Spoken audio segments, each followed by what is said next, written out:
Esa relación periodista-futbolista es algo que Sí, ahora eso ha cambiado mucho, claro. eso ha cambiado mucho para peor, entonces era mucho mejor.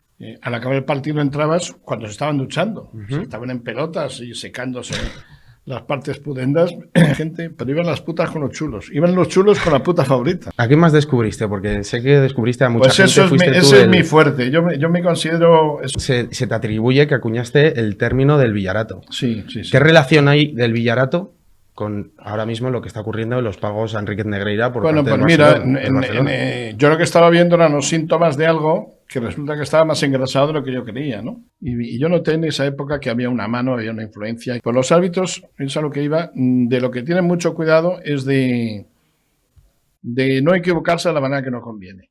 El equipo del régimen, Sí. se puede decir, el equipo del Villarato es el Barça. Y tenía que tener mano seguro en los descensos y en los nombramientos y tal, el que le diera Sánchez Arminio. Como siempre han sido muy opacos, porque además ellos van puntuando partido a partido con cosas que no se sabe, no se conoce, para que no se sepa y no se desacredite bien.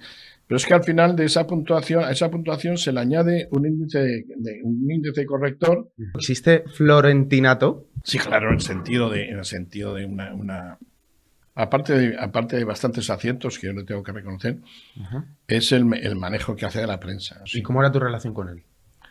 Pues era buena hasta que dejó de serla. Se empezó a estropear por Mourinho.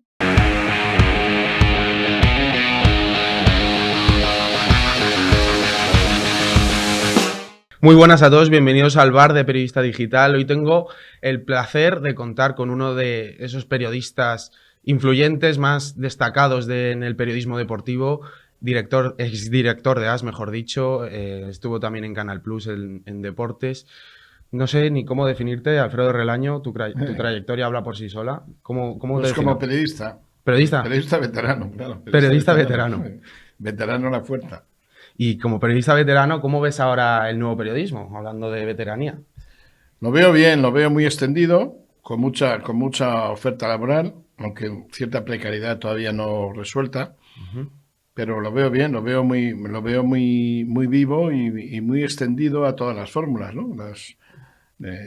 Al aparecer las nuevas tecnologías, pues permite Ujú. que las fórmulas clásicas, lo escrito, lo oral y la imagen, pues se junten y se potencien y pongan al alcance y además pongan al alcance de cualquier principiante, esté donde esté, la posibilidad de la atención mayoritaria. Me Ujú. voy a explicar. Uno bueno de Huelva Ujú. tardaba mucho tiempo en saberse que existía. Fuera de Huelva tardaba mucho tiempo en existirse. Ahora uno bueno de Huelva que se mueva bien, pues tiene al alcance prácticamente las mismas posibilidades que uno de Madrid, ¿no? Entonces, digamos, eso permite que el verdadero talento original emerja más rápidamente. ¿Y consideras que hay una buena praxis del periodismo? Y como siempre ha habido buena, regular y mala, ¿no? Y yo creo que en general, pues como en otro tiempo. Está más o menos igual, pero en diferentes generaciones. Estos modelos traen tentaciones propias, otros también los tenían, ¿no? Ujú. ¿Qué tentaciones? La de que el clic, El esto lo hemos clickbait. hablado mucho, que el Ujú. clic rápido, tal, pues no comprobar para ser el primero en equivocarse muchas veces. Empobrece el lenguaje, esto ya a poca gente tiende a empobrecer el lenguaje, ¿no? Pero esto ya a poca gente le preocupa. A los de otras quintas pues nos gustaba más el lenguaje más Ujú. cuidado, pero en general tiene muchas riquezas también. Y como veterano, eh, tú empezaste en Radio Marca, me has estado comentando. Bueno, Radio Marca no, Uy, en Radio Marca, en Marca, Radio Marca no perdón, existía, Marca, sí, perdóname. sí. En Marca como becario, ¿no? En tu primer año de Sí, carrera. ni siquiera se llamaba becario, era colaborador. Yo Ujú. estudiaba en la escuela, me presenté allí fui allí con un amigo, fue casualidad. Si quieres te cuento, fue un Sí. amigo, yo estaba en primero de Ujú. periodismo. Era todavía la escuela oficial, no Sí. existía todavía ni en la universidad estaba todavía, hasta el año siguiente. Yo fui la última promoción. Se llamaba Escuela Oficial de Periodismo, dependía del Ministerio de Información y Turismo. Y ahí en segunda había uno, se llamaba Chus Luengo, Ujú. que era futbolista del Amateur del Madrid. Hizo una carrerilla así, jugó en el Castellón en segunda división, jugó en los Osasuna en segunda. Ujú. Luego ha sido periodista en Pamplona. Y ahí, en segundo, daba un seminario de deportes Antonio Valencia, que por cierto era mi firma favorita y lo sigue siendo del deporte, casi de la Ujú. historia del deporte español, ¿no? y como él daba un seminario de deportes al que no iba casi nadie, pues ahí casi todo el mundo lo que quería era ser pues o editorialista o corresponsal de guerra, ¿no? Nadie, muy pocos éramos los que teníamos interés. Y a este le ofreció ir a presentarse en Marca para colaborar. Y él no se atrevía. Yo le conocía a este del equipo de fútbol de la escuela, ¿no? No se atrevía y yo le animaba, decía, hombre, no, y ya un día le acompañé, pero como si te acompaña a ti al dentista, para darte valor, ¿no? Y allí al llegar, pues digo, oye, aquí los chicos de Antonio Valencia, tal. Y el redactor jefe, Pena Pedro Sardina, luego su hijo anduvo también, nos dijo, bueno, traed algo mañana. Yo con el tiempo me he dado cuenta que era como mandarnos a paseo, traer algo mañana, y no sabiendo qué hacer, me fui a la ciudad deportiva del Madrid la mañana siguiente, todo nervioso, me enteré que a Fermín lo pensaban ceder a Logroñés. Fermín era un jugador de la cantera del Madrid, así como una especie de superpromesa, ¿no? En aquel momento, que se estaba iniciando, y le hice una entrevista. Sí. Y la llevé allí, y, oye, pues encantado, la publicaron, además fui muy pronto, lo hice, el que hacía el Madrid en Marca, entonces se llamaba Belarmo, pues tenía levito, se levantaba muy tarde, iba allí al periódico a las 7 de la tarde, se enteraban las cosas, y cuando llegó ya estaba hecha esa entrevista, ¿no? Y el día siguiente, pero oye, muy bien, y el día siguiente, por mi barrio, donde yo vivía, me entero de que a García Remón, que era también un jugador inicial del Madrid, portero del Madrid, que luego le llamaban para la selección sub-23 por primera vez, no sé qué, y también le hice una entrevista. Ya con 2 días, pues mojando, me dijo, hombre, chaval, pues mira, vas a hacer partidos de tercera. Eso me hizo una ilusión tremenda, ¿no? Hacen unas pequeñitas crónicas. Yo hacía siempre el Carabanchel, el Moscardó, el Boeticher, el Getafe, de unas crónicas cortas, pero y ir a vestuarios, que son, o sea, el domingo por la mañana hacía una crónica de tercera y por la tarde iba a los vestuarios en el Madrid o en el Atleti, ¿no?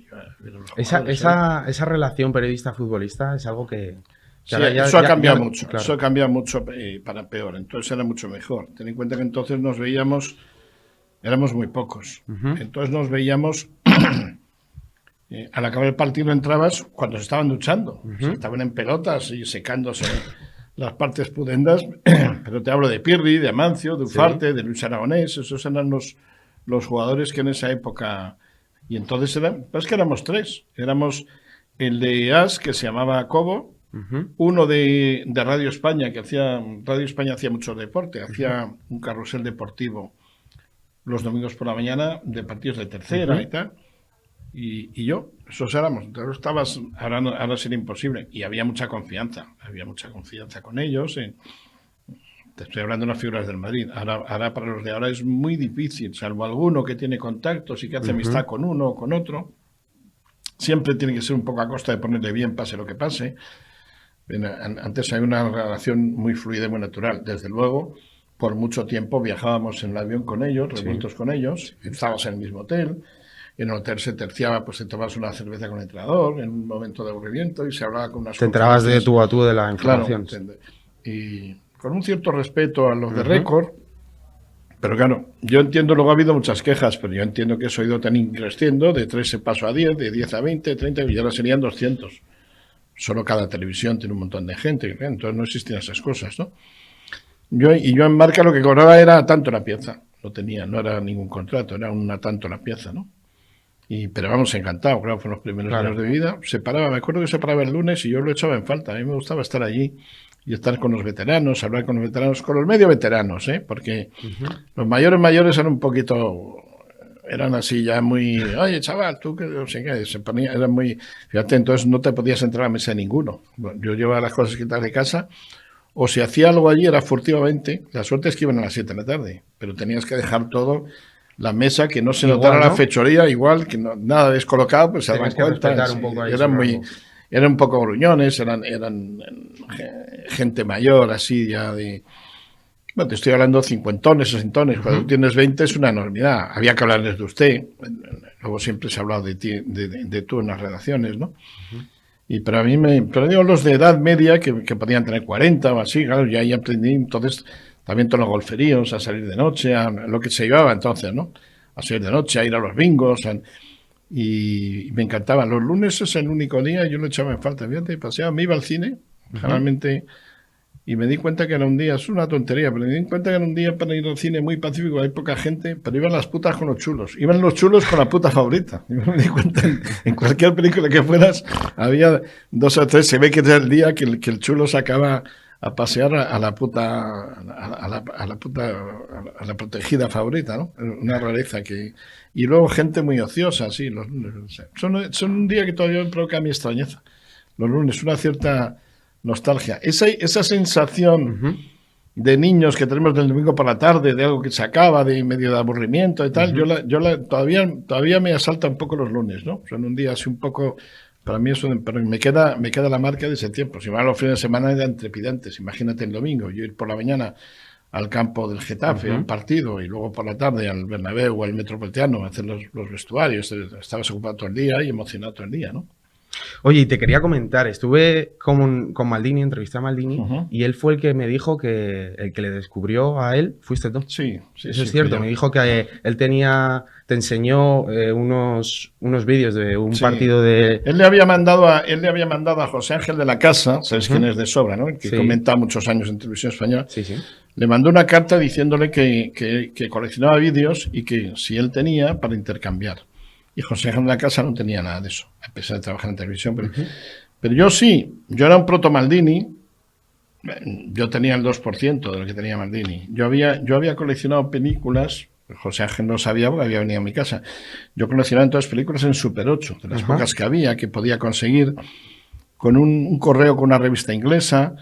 Me los cogía en Londres el corresponsal del País en Londres, que luego me enteré que era todo un personaje, Carlos Mendo, que había sido un brazo derecho de Fraga en su tiempo y tal, ¿no? Y luego por ahí pude sacar de tapadillo del nodo que me hicieran una copia de una película que se hizo, que se llama Historia de 5 copas, que recoge los goles del Madrid en las primeras copas en blanco y negro. Y hacía sesiones en mi casa, ahí lo veían pues Moscov, que era entrenador del Madrid, García Traid, que era entrenador del Atleti, algunos de estos periodistas de Televisión Española, José Ángel de la Casa, Jesús Álvarez, Azuara, el que murió hace poco, y este le dijo, no, pero mira, el año sí que tiene, entonces se dirigió a mí, y me mandó, me dio la carta a José Ángel, y eso adjuntaba un paquete de folios enorme, escritos a máquina de esas antiguas, como la que tenéis ahí, por las dos caras, pero eran como 30 folios donde están todos los partidos que hubiera soñado ver. Por ejemplo, yo no tenía nada del Inter, de HH, del Benfica que ganaron los Copas de Europa, tal. Había una cantidad enorme de... Yo lo primero que pensé fue, esto debe de ser, este hombre debe ser propietario de una tienda de cosas de televisión, porque por la fortuna que yo veía en cintas. Y llamé a su casa, además tenía un tampón, en la carta llevaba un tampón. Julio Maldonado, calle Alpujarra, Leganés. Digo, esto es una... Llamé, el padre o el hijo. Y como me quedé, lo había cogido la madre, y dije, no, si es de fútbol, sí, pues será el hijo. Y se puso, tenía una voz muy aflautada. Sí, yo sé quién es, José Ángel, tal, no sé qué, no cuento. Y ya nos vimos, claro, y me pareció sensacional. Entonces yo estaba... Cuando yo entré en ASEAN enseguida, yo entonces estaba en el país, entré en ASEAN enseguida y lo quise llevar, pero allí un cebollino no quiso, porque decía que tenía la voz muy aflautada, cosa que era verdad, entonces tenía voz, pero vamos, ya en la radio había voces, no era... Fue por fastidiar, estos tíos que tienen un poder en una... Pero luego cuando empezó Canal Plus, lo llevé yo Canal Plus, claro, tenía un conocimiento del fútbol internacional que entonces no se daba y era imposible. Ahora hay como 10. Fue el pionero, ahora hay como 10. Para él es muy fácil tener acceso a todo eso. Él ¿sabes lo que hacía? Él mantenía correo a través de revistas de estas que te dicen cambiamos banderines, él cambiaba vídeos. Además, como es un poco negociante, él cambiaba, como el fútbol español es más fuerte, cambiaba a lo mejor uno de España por 3 de otro sitio, ¿no? Y se hizo con una colección enorme. Él sospechaba que era el segundo de España y que el mejor era un médico, de Chicago, de las afueras de Chicago, que decía que era el único que tenía una colección mejor que él. Pero él, digamos, montó una especie de sociedad críptica en la cual había, pues a lo mejor el de Inglaterra era un camarero yugoslavo y el de Uruguay era el presidente del Banco de Uruguay. Maldini iba a Uruguay y le recogía un coche en el aeropuerto y luego le movían en avión privado por el país, Y bueno, él llegó a tener una... Yo me acuerdo cuando el Mundial Ahora fíjate, lo despreciaron la Federación y la Liga, a mí me extrañó mucho. Cuando llegó el Mundial de Italia, que estaba Luis Suárez de entrenador, nos tocó Corea. Y Luis Suárez me dijo, joder, no tenemos nada de Corea, no tengo ni idea de cómo juega Corea.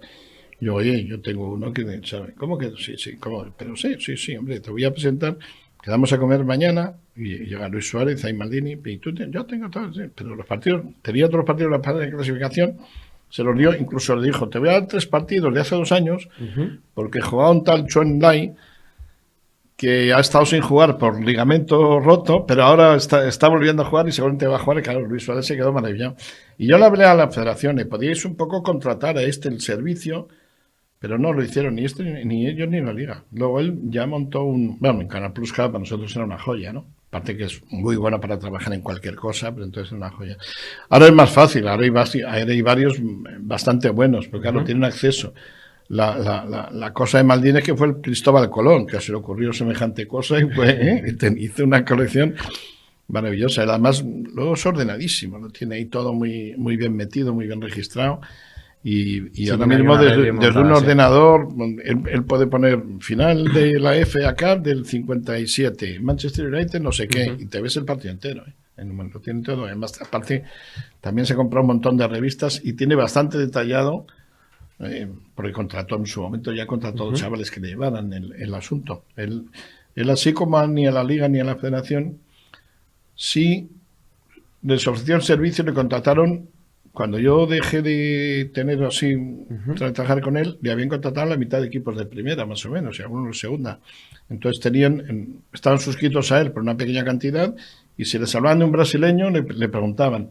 Y él les mandaba del brasileño pues 10 vídeos. Y demás, ¿no? Y además un día que juega en otra posición, un día lloviendo, él siempre te hacía un paquete muy bueno. O sea, no era mandarte así lo bueno. Eso sí eran informes, ¿no? Eso ya que está tan de moda los informes. Un día que le cambia el entrenador y se pelea, tal, porque lo tenía todo en... Y en Canal Plus también descubriste a Daimiel, ¿no? Antonino, sí. Antonino vino de sobrino de... ¿A qué más descubriste? Porque sé que descubriste a mucha gente. Pues ese es mi fuerte. Yo me considero, eso es de lo que más contento estoy. Yo me considero el Pipo. El Pipo era a ti no te sonará ya, era no es agente taurino, un representante de toreros, no sé, me acuerdo, apoderado de toreros, que es el que sacó al cordobés, por ejemplo. Sí.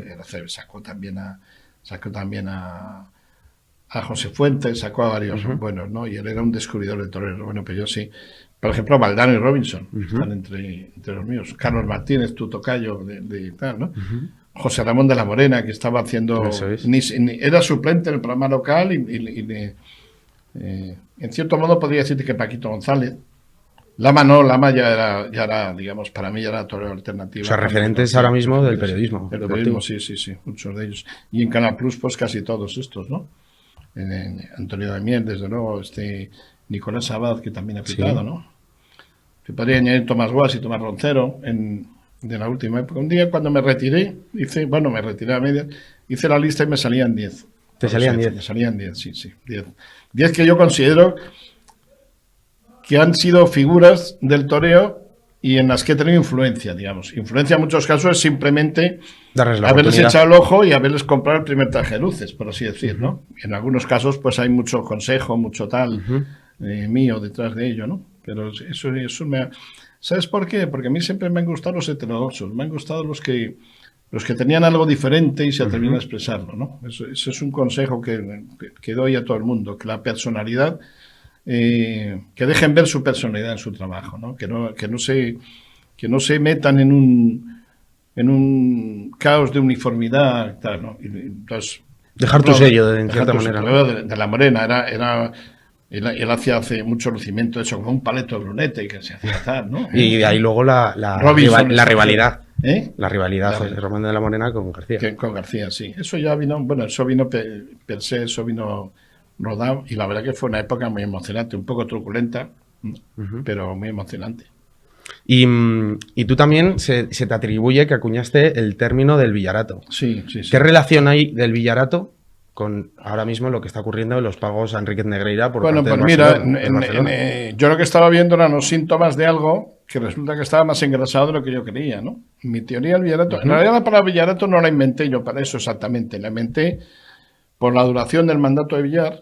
Está tomada, se habló, yo había oído hablar tiempo atrás, eso no hay mucha gente, del porfiriato, por Porfirio Díaz, que fue un mexicano que mandó mucho tiempo, ¿no? Y entonces, bueno, su estilo de mando, en esa época se definió como el porfiriato. Bueno, pues a mí me dio Villarato por la manera que tenía, la habilidad que tenía para mantenerse en el poder. Que a esta regional le doy partido de la selección porque se porta bien conmigo, pero a Zaragoza no va nunca, porque de la aragonesa no tal, y cómo mantenía los contrapesos y tal, para que nadie le molestara y te contento a todo el mundo. Entonces yo vi un cambio en los arbitrajes, sobre todo en los del Madrid, a partir de que Villar ganara unas elecciones muy difíciles a Gerardo González, que había sido su secretario y se pelearon y tal.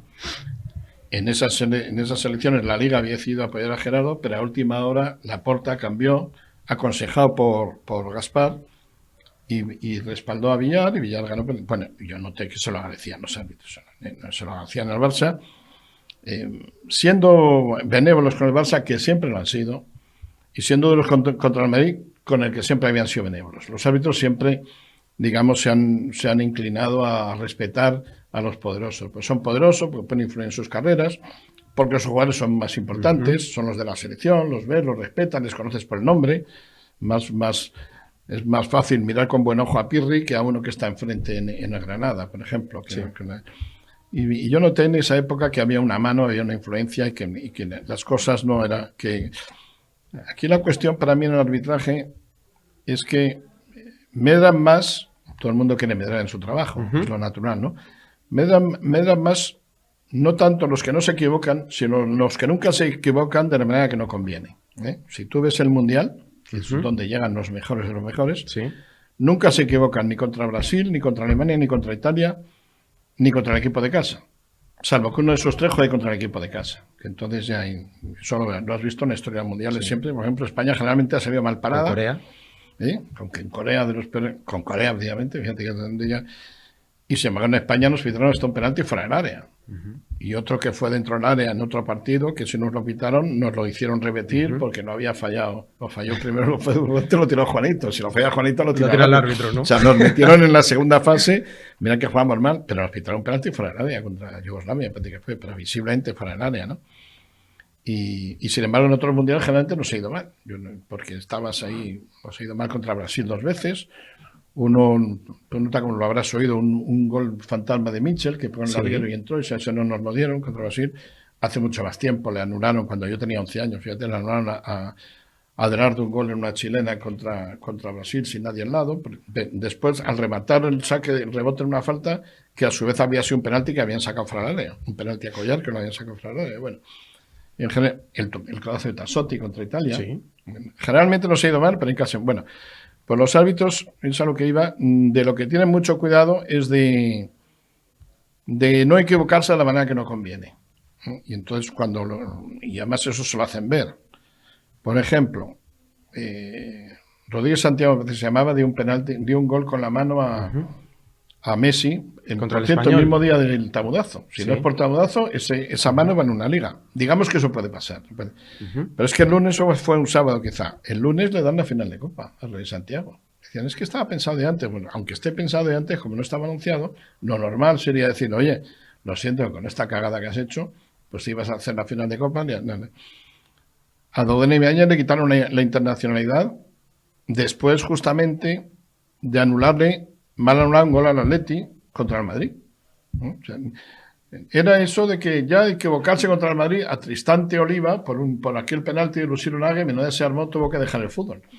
Hubo un tiempo en que equivocarse a favor del Madrid estaba mal, y se equivocaba un poco a favor del Madrid, y equivocarse en contra no importaba, y se equivocaban más en contra del Madrid. Era más que eso que el trato al Barça, lo que yo vi, que también el trato al Barça. Y eso es lo que yo llamé Villarato.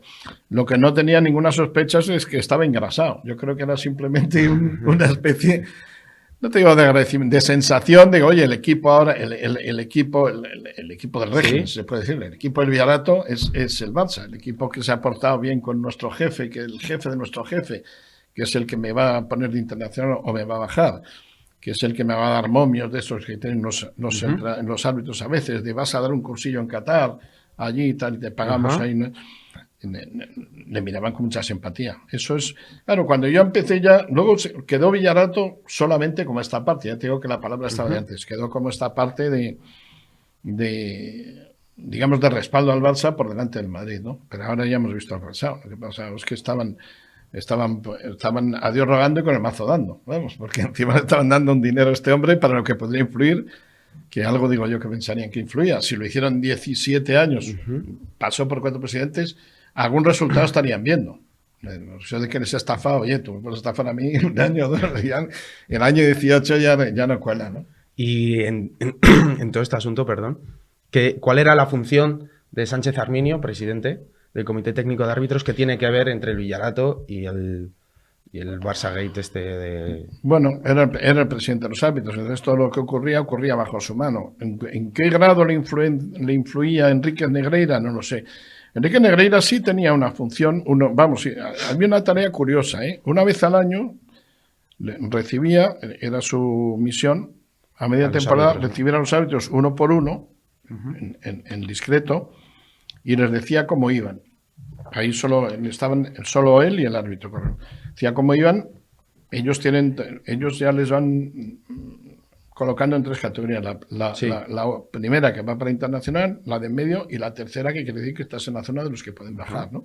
Y él sostenía esa conversación con ellos. Y tenía que tener mano seguro en los descensos y en los nombramientos y tal, el que le diera Sánchez Arminio. Como siempre han sido muy opacos, porque además ellos van puntuando partido a partido con cosas que no se sabe, no se conoce, para que no se sepa y no se desacredite bien. Pero es que al final de a esa puntuación se le añade un índice corrector, que es que me da la gana. Es como se acaba la liga y yo digo, bueno, pues ahora al Barça le quito para el índice corrector, le quito 8 puntos y al Madrid le doy 4 y ya está, justo. Los 11 que le sacaba, ya está. Gana la liga al Madrid, ¿no?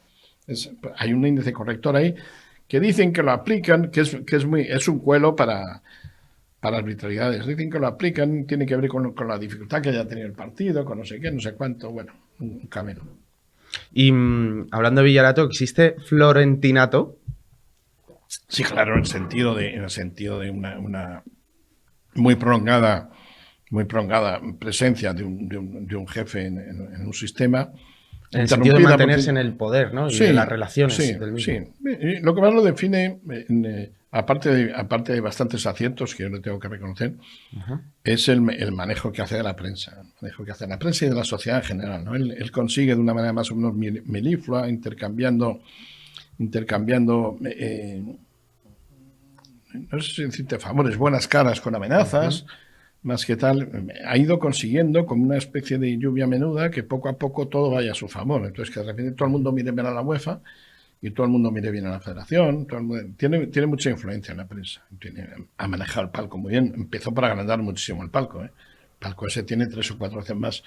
Y a lo mejor ese palco no va al presidente de la Federación Madrileña, que sería el que, sino van poderes mediáticos y poderes de la banca, poderes de la judicatura. El Consejo General de Poder Judicial llegó a hacer una especie de amonestación. ¿Qué pintan jueces ahí?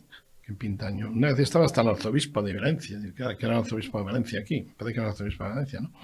Es un entramado de poder. Yo lo comparo con las cacerías como esta del catalán, aquel que en la película esa, la escopeta nacional. El catalán, habrás visto, el catalán aquel que quiere vender porteros automáticos y monta una cacería y paga una cacería para conocer ministros y que se lo enchufen y tal, y luego sale muy mal parado. Lo comparo a eso, esa atmósfera es la que crea él. Y eso es lo que define mucho. Luego, desde luego, eso le permite a él tener una autoridad, que eso es bueno para el Madrid. Es un club que vive bajo una autoridad muy firme, bajo una mano muy, muy, muy firme, como ocurría en los tiempos de Bernabéu. O sea, en el Madrid los jugadores, digamos, respetan la institución. También él sabe hacerla respetar. O sea, lo que le ha pasado al Barça con Piqué, lo contrario de lo que le ha pasado al Madrid con Sergio Ramos. Sergio Ramos, un montado, quiso encampanarse, se empezó a discutir, no sé qué, y pues tú te vas. Sin embargo, Piqué, pues ahí multiplicó su sueldo, hizo lo que quería, iba y venía, hacía la Copa Davis, hacía el otro, además allá, y acabó siendo un estorbo dentro del club, ¿no? Los casos Messi y Cristiano también son distintos. Cristiano en Madrid, cuando vio que empezaba a decaer Cristiano y tal, Messi acabó por devorar tanto dinero en el Barça que lo dejó temblando. Encima ahora todavía lo quiere volver. Todo eso es florentinato, digamos, una especie de autoridad no siempre que utiliza no siempre sanamente, que no siempre utiliza sanamente, que nace Florentino. Yo creo que eso sí. ¿Y cómo era tu relación con él? Pues era buena hasta que dejó de serla. Era la propia entre el director de AS y el presidente del Madrid. Eso es un periódico que da prioridad al Madrid. Yo mismo soy aficionado del Madrid, pero casi somos, él es un poco mayor que yo, pero poco. Lo suficiente para que digamos que en términos futbolísticos somos coetáneos. Hemos visto el Madrid de Bernabéu y tal, ¿no? Y era buena, se empezó a estropear por Mourinho. Y se estropeó más pues cuando él ya fue a más. A mí no me gusta nada los manejos que hace con el periodismo. Pero se empezó a estropear por el Mourinho. Yo Mourinho no lo veía en el Madrid, no veía.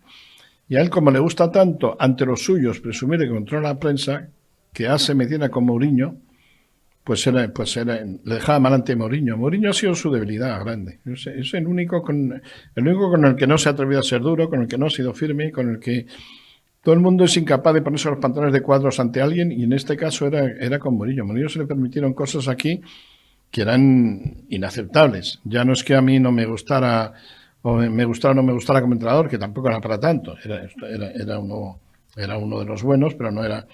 Pero hombre, llegó a decir, cuando se molestó con Valdano por una declaración de Valdano sobre el delantero centro, llegó a prohibir que viajara Valdano en el avión con ellos. Era el jefe, Valdano era el jefe de él. ¿Cómo si tú dices que tu redactor jefe no aparece aquí cuando tú vienes? ¿Cómo que tú no vas a aparecer? El que no aparece eres tú, para empezar. Y hombre, aquel dedo y luego poner una pancarta, tu dedo sigue nuestro camino. Yeah. Vale. Voy media hora, una hora antes al campo a ver si me pitan, no me aplauden. Era un delirio aquello. Y a mí me pareció que abandonaba la imagen del club, porque oye, el entrenador tiene que hacer la alineación y decir los 11 que juegan y prepararlos. Pero abandonar tanto la imagen del club, quieras que no, pasa mucho para el entrenador. El entrenador sale en 2 o 3 telediarios todas las semanas y es la cara que más sale. Luego tú eliges uno que es butragueño, que hace una declaración todo lo más intrascendente posible, nada más acabar un partido, que tiene que ser el menos nervioso para que no meta la pata, pero también el entrenador habla después del partido, y si está nervioso mete la pata y dice cosas, ¿por qué? Que en algunas cosas le daba yo la razón a Mourinho, ¿no? Pero ahí empezaron a decir, luego pues claro, ya todo fue a peor, ¿no? Y ya para terminar, ¿el Rubialato existe? Existirá cuando sí, pero yo no sé si va a durar tanto, porque hay poco tiempo. Pero sí hay unos signos, que es un poco la bronca permanente. Aparte está muy marcado, y él está demasiado condicionado, yo creo, por la fobia a Tebas. Que Tebas tampoco hace nada por aliviarla. Está muy condicionado por eso, entonces siempre es ¿qué opina Tebas para ir contra Tebas y ponerte ahí contra Tebas?